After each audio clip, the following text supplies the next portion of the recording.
Se na sua família existem filhos de relacionamentos diferentes, aqui vai o que realmente muda na prática e como a holding pode organizar a sucessão com clareza e menos conflito em poucos minutos. Famílias mosaicos são cada vez mais comuns, bens construídos em décadas, filhos que não cresceram juntos, expectativas diferentes. Quando a conversa fica para depois, o que aparece é atraso, custo alto e desgaste emocional que poderia ser evitado. O ponto cego é simples. Sem regras prévias, o inventário vira o lugar de decidir tudo às pressas. Enquanto isso, imóvel parado, empresa sem direção e dinheiro travado. O tempo da justiça não acompanha a urgência da família. Muita gente acredita que abrir uma holding resolve tudo. Não resolve por si só. Holding é uma ferramenta. Se entrar vazia de regras, vira só um CNPJ bonitinho com os mesmos conflitos lá dentro. Outra crença comum: faça um testamento e pronto. Testamento ajuda muito, mas respeita a legítima. Metade do patrimônio é por lei dos herdeiros necessários. Não dá para ignorar esse limite. Mais uma: doar agora acaba com a discussão. Doação sem planejamento pode criar desigualdade que volta como briga na colação, além de imposto e custo que ninguém previu. E tem a ameação do cônjuge, que depende do regime de bens. Pular essa etapa costuma sair caro. O custo real do erro? Inventário litigioso, durando anos, empresas sem poder assinar contratos, imóveis sem poder ser vendidos ou alugados e relações rompidas. Dinheiro que iria para a educação dos filhos vira custas, impostos e ansiedade. Quero trazer isso para a vida real. Família é projeto, não é improviso. É como uma orquestra. Cada instrumento tem seu momento, mas precisa de uma partitura comum. A holding entra justamente para escrever essa partitura de maneira simples e executável. O que a holding faz de diferente quando há filhos de casamentos distintos? Primeiro, ela tira os bens físicos do centro da briga e transforma tudo em cotas. Em vez de discutir quem fica com a casa, a conversa passa a ser: quais são as regras das cotas? Segundo, ela permite separar controle e benefício.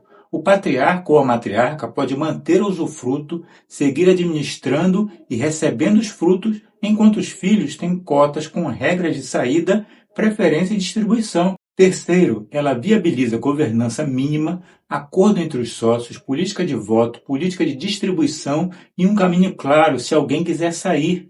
Isso evita decisões no impulso e protege a operação do dia a dia. O que isso muda para você de forma direta? Muda que as conversas difíceis acontecem em vida, com calma. Muda que a família sabe quem decide, quando decide e como decide. E muda que o patrimônio deixa de ser um amontoado de bens e passa a ser um projeto com regras.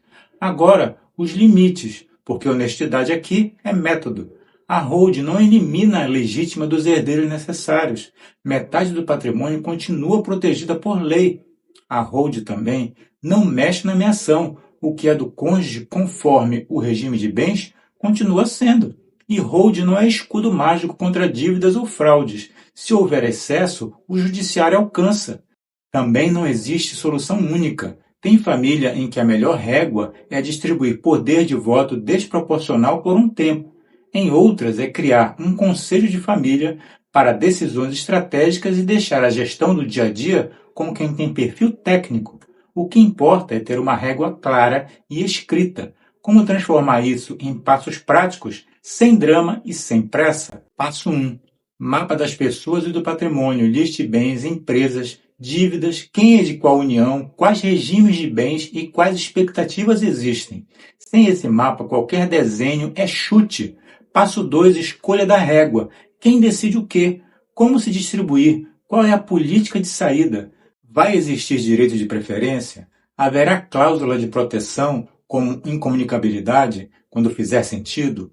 Tudo isso entra no acordo de sócios. Passo 3. Implementação de cuidados na constituição ou ajuste da holding.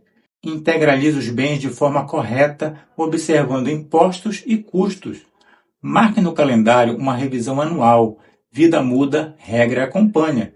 Talvez você esteja pensando: e se um filho se recusar a seguir a régua? É por isso que a regra vem antes do conflito. Combinado em vida com transparência vira obrigação societária. Quem quiser sair, sai pelo caminho previsto, sem paralisar o todo. E se um filho for menor ou tiver necessidades específicas? A régua também prevê isso. Dá para ajustar a distribuição de voto, criar curadoria, rever tutela de longo prazo e proteger renda necessária, sempre respeitando os limites legais. E se eu tiver imóveis de uma empresa operando? Nada impede uma holding patrimonial para os imóveis e uma estrutura separada para a operação, com acordos que conversem entre si. Assim você evita misturar dinâmicas diferentes. O ponto central é este: não é sobre escolher a holding da moda, é sobre dar nomes claros aos papéis, escrever as regras e testar se elas funcionam em 3 cenários: doença, ausência temporária e ausência definitiva. Se a engrenagem gira nesses 3, você está no caminho. Repare como o tom é de responsabilidade, não de promessa. Famílias diferentes pedem decisões mais cuidadas, e decisão cuidada nasce de informação simples, aplicada na sua realidade.